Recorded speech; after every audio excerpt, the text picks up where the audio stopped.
This episode of the Small Church Media Podcast is sponsored by Tidely. Tidely lets you set up an online giving platform that is easy for your church members and easy for you to manage on the back end. To set up your Tidely account is completely free, and with the ability to have your church members cover their own online giving fees, you can be sure that you do not lose any amount of that donation every single transaction. To learn more about how Tidely can serve your church, head over to smallchurch.media/Tidely. Today, we're going to be talking about the truth about social media. And all the Facebook groups I'm a part of, it seems like social media, for obvious reasons, is the number one or number two conversation that is always happening. So we're going to start a brand new series all about social media. And today, we're starting with the truth about it and what it means for your church. You ready to talk about it? Let's get it.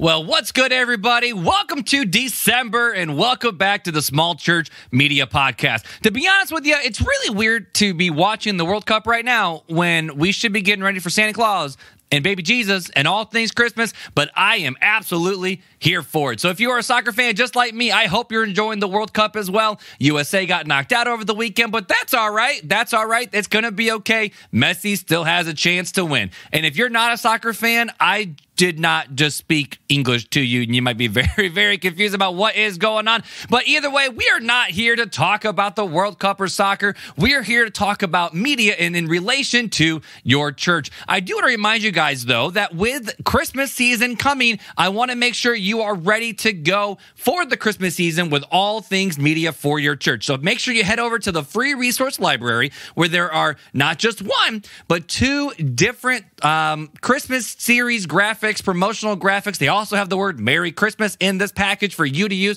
for your social media. We're already well into Advent season. We are officially done with week 2 of the Advent season, but if you still want to get those Advent resources, those are also over there in the free resource library. But also in our audio library, go back to last November where we talked so much about how to make sure your church is ready to go for the Christmas season. We're not going to double down this Christmas season and go into too much more depth about what are various ways you can prepare for the Christmas season, because we did a lot of that work last year. We've already talked about it a lot already this year, but now we're going to move into a different conversation that maybe you have been wanting us to have here for a while. And to be honest with you, this is a conversation that I have been avoiding here on the podcast, because to be honest with you, as much as I love social media, I also hate social media. And maybe you are just like me and you have that same battle and struggle that you have with social media. And of course, it all depends on what your age is as well and your demographic and where you live. Now, for me, let's just let the record straight. I am a 30-year-old millennial. I'm not in my 30s.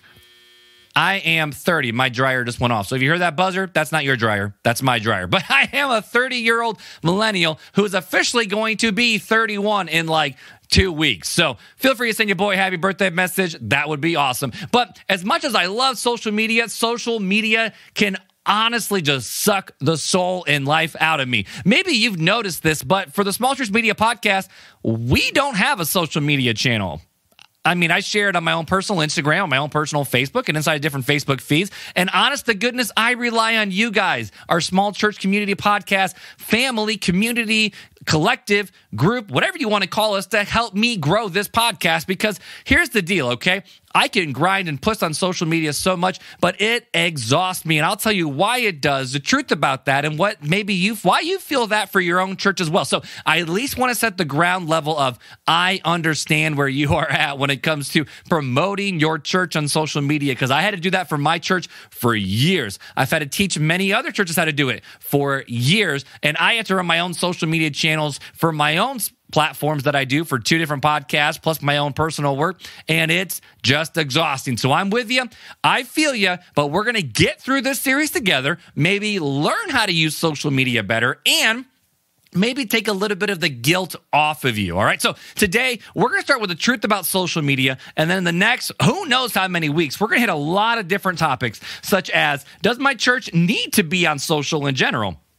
And if so, Which ones, and how do you figure that out? What's different content you can create for different channels, and does it actually have to be different? What platforms should you tell your people to focus on? And then more than just that, how do you train your people on how to interact with your own church's social media? What are some easy social media content ideas for each platform? Honest thoughts, now that we're officially what we're going to be in 2023 here in a little bit, about social media and how to move forward with that. And are there answers that are better for us to do than just sticking to social media? So to get started, when you generally go to a conference or a convention or a workshop or watch a webinar related to churches using media, you always, and underline, bold, capitalize in the New Testament, instead of verily, verily, I'm going to say always, always. Always, always. You always hear that social media is the greatest mission field out there. Tom Rainer talks about it. Carey Nieuwhof talks about it. Craig Rochelle talks about it. Everybody says that social media is the greatest mission field of all time ever, and that's out there right now. Why? Because people all over the world are on social media. And in fact, people inside of your community live, breathe, and do most of their things right on their phones using social media. So when you hear me say this, saying that social media is the greatest mission field of all time, it's an untapped resource. If we're called to go out into the world to make disciples of all creatures, we got to go where the people's at. They on social media. When you hear this, you might start thinking like, okay, so we need to make sure we're on Facebook and Instagram, maybe LinkedIn, maybe TikTok. We need to get some volunteers to post content in those places and start being digital missionaries for the gospel. That's normally the kind of mindset you take walking out of these conferences and seminars, because I've been a part of them for so many years, both as teaching and also sitting in this seat as well. But what often happens after you leave? You're super excited.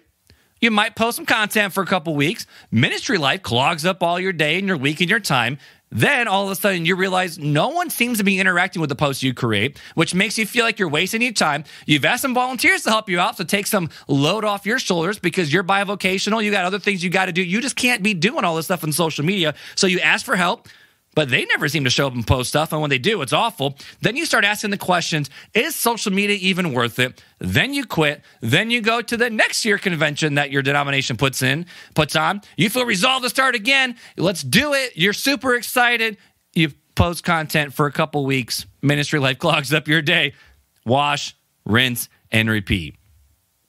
Maybe over the last 6 years, you felt like you've been told that you must climb this mountain, this social media mountain. But every time you try, all you feel is discouraged, tired, confused, and maybe just a few more gray in your hair. Social media for small churches, I believe, is an entirely different beast than it is for large churches because of 3 different reasons, all right? So I believe that social media primarily for small churches is a completely different beast for larger churches. And when I say small to large, I know there's different definitions for small and large, but I'm going to say a small church is generally 2 or 3 staff members or less, okay? So I'm thinking different for large churches because many times small churches are often run by either A, super small churches, bivocational pastors, or B, ministry staff that is already being stretched thin as it is. Number 2, small churches cannot afford designers or church media companies, so generally we have to rely on our own abilities or volunteers, or let's be honest,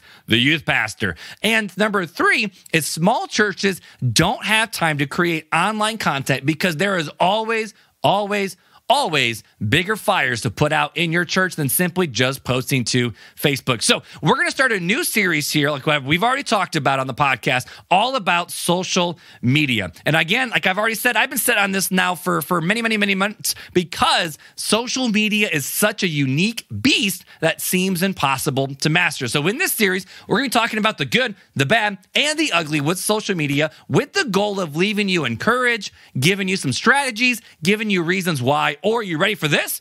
Why not you're on social media when people ask you why you do what you do. So today, we're going to be talking about 4 truths of social media and what it means for your church, okay? 4 different truths of social media and what it means for your church. The first truth about social media, specifically going into 2023, is video is king. You got it? Video is king. right now, TikTok is the largest social media platform out there. The Instagram CEO earlier this year announced that Instagram is going to be a video first, image second platform, even though Instagram was built on the backs of photos. Facebook now and Meta across the board is pushing Reels and Watch like never before. And YouTube is the second largest search platform out there, second to only, you guessed it, its parent company, Google. So when we look at the landscape of all things social media, video is king. And not just video, but short form video for social media. And what's wild is long form, sometimes even educational stuff for YouTube. But at the end of the day, we need to understand going into 2023 that images are no longer in charge, but instead video is king. That is a truth of social media of that we just have to come to accept. The second truth about social media and what it means for your church is now social media is no longer just a, for lack of a better word, everyone's on the same baseline, okay?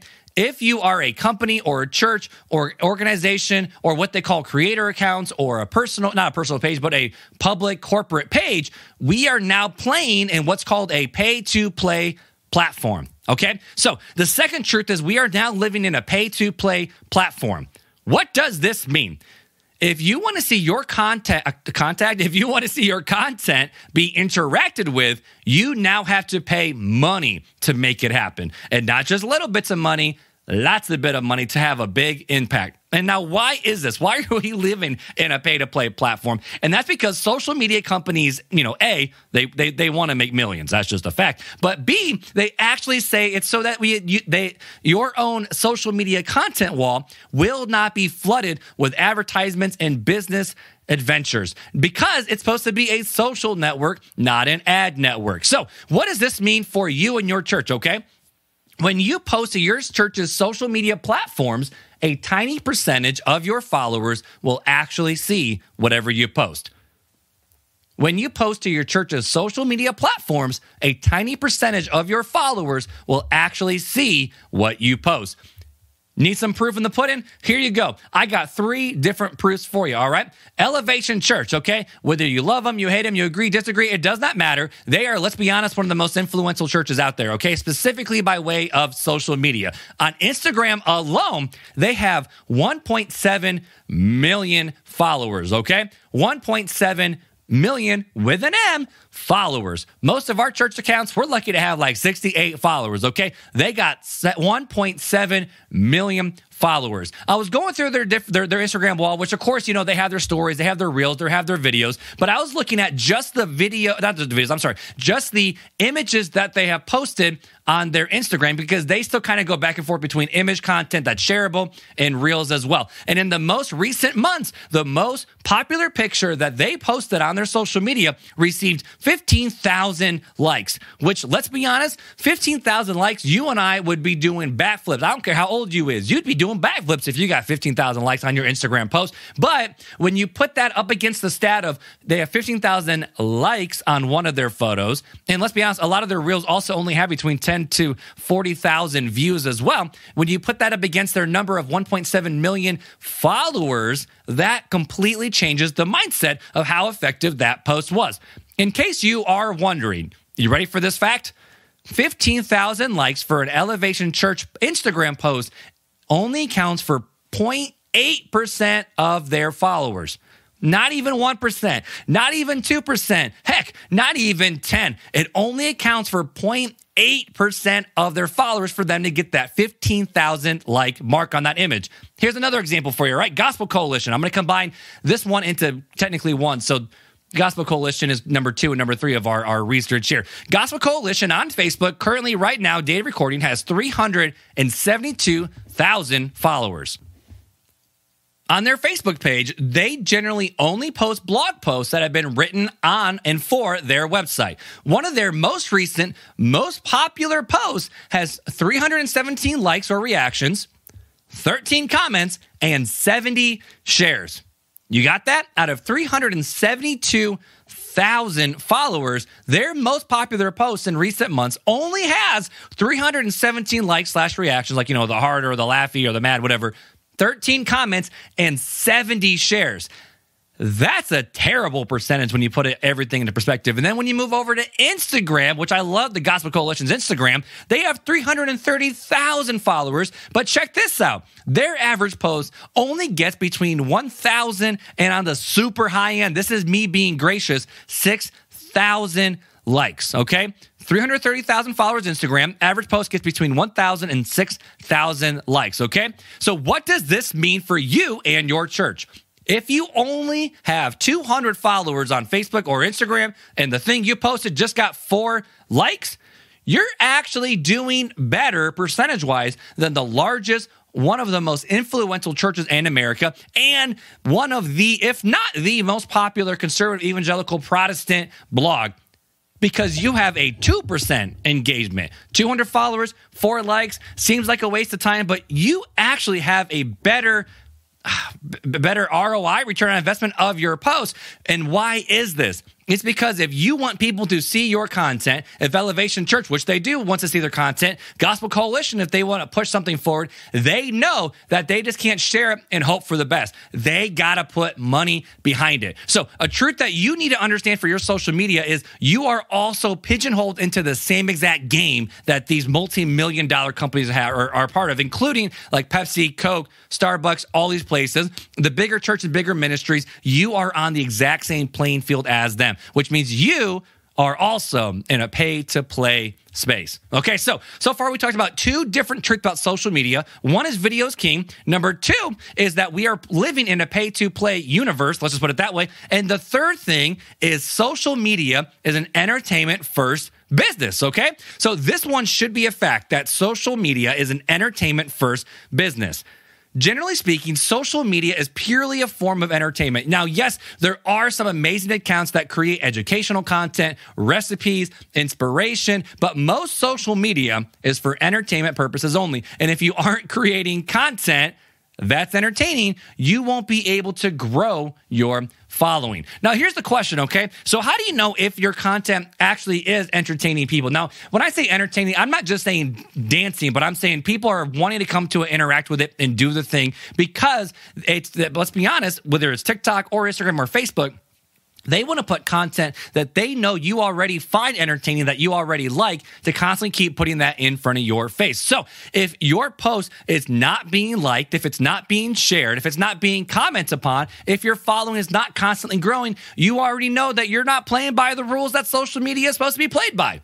You're not creating entertainment content. Again, not dancing, backflips, whatever, but content purely designed to have people look at, engage with, and find entertaining in whatever definition the space is. Okay, so we're going to move on from this one because this one, we can get stuck in the weeds a little bit. But so far, just to wrap it up, before we go into the fourth and final truth about social media is, remember, video is king.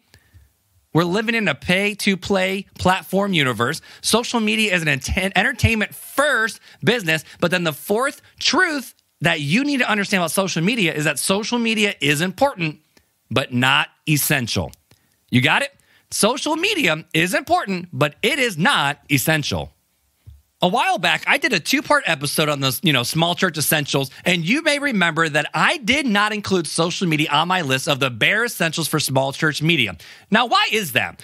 Social media is a terrific tool to reach people, but here's the deal. If the rest of your systems and digital structures and processes are not in place, social media cannot serve its purpose. Okay, so here's where today's episode becomes an encouragement to you, all right? And this with leaning into this point that social media is important, but not essential, okay? First is, you do not need social media to make an impact in your community, okay? You do not have to have social media to make an impact in community because the goal of social media is to create relationship and connections to then bring into real life. And you can just skip it and go right into people's life and still have an amazing impact in your community. Number 2, you do not need to be on every single social media platform that's out there. In fact, one of my favorite podcast hosting platforms, which you've heard about on the show, which, fun fact, I actually just left this company and flipped to a different company. However, Buzzsprout, who was the primary host for our podcasting platform, hosted all of our audio files, we recently just switched to Podbean. Fun fact, they just announced a couple months ago that they were no longer creating content for Instagram. And when they were asked, well, why are you no longer making content for Instagram? They simply said, we are putting more eggs into the YouTube basket because that's where our audience seems to get the most traction and find the more help. So they are even know that just because you're on every single social media platform does not mean it's good for your business, because the wider you spread on social media, the more time and influence and impact you can have in those different platforms. And they said, nope, we want to ditch YouTube or ditch Instagram. All that time we used to spend on Instagram, we're now going to shift and do all of that for YouTube. Okay, so here's another way of encouragement for you. So far, it's the fact of you don't need social media to make an impact. You don't need to be on every social media channels. But here's another one, okay?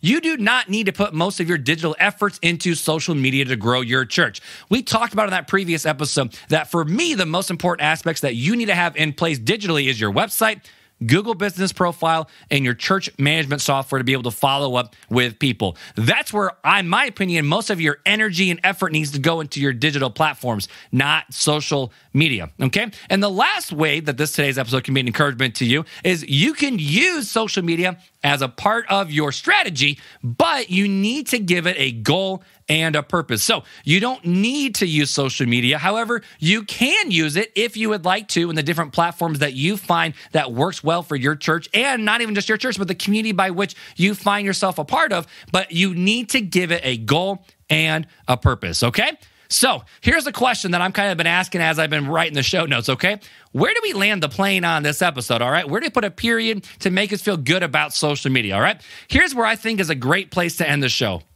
You do not need to feel like you have to be on social media unless you want to be on social media. But if you decide to be on social media, make sure it's A, platform that you actually enjoy, and B, you're prepared to make great content that lines up with both A, the way the platform has been created to be, and also that lines up with your ministry goals. And we're going to talk about these goals in future episodes, but today I just want to let you know that social media is not an essential piece to growing your church. However, it can truly help your online presence and build credibility in your community. But remember, the truth about social media is the fact of if you are going to be on social media, you got to remember video is king.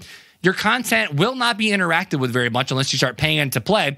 Social media, the content you create also needs to have some sort of entertainment value. But remember, and this is the encouragement, that social media is important, but not essential. In the coming weeks, we're going to talk more about why that's the case, how you can develop goals and content and resources and not reinvent the wheel every single week to grow your social media presence. But today, we're going to land the plane right here and just say, these are the truths about social media. And here's my question. What are you going to do about it? Well, guys, that's it for another episode of the Small Church Media Podcast. Remember, if you have any question that you would love for me to answer on the show, I want to hear about it.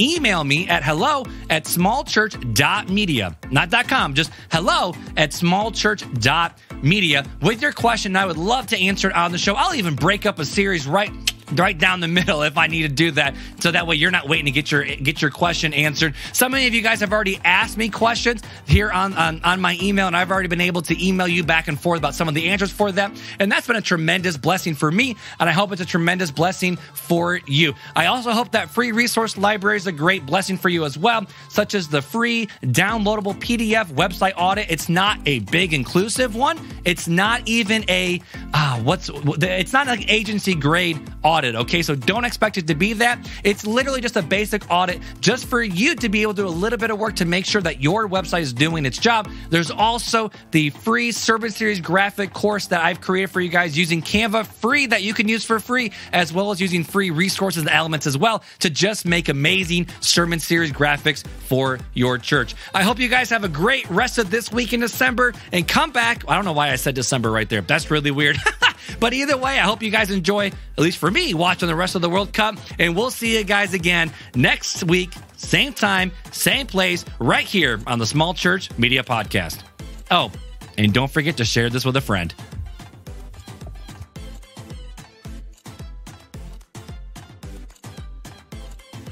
The Small Church Media Podcast is a part of Marc Creative.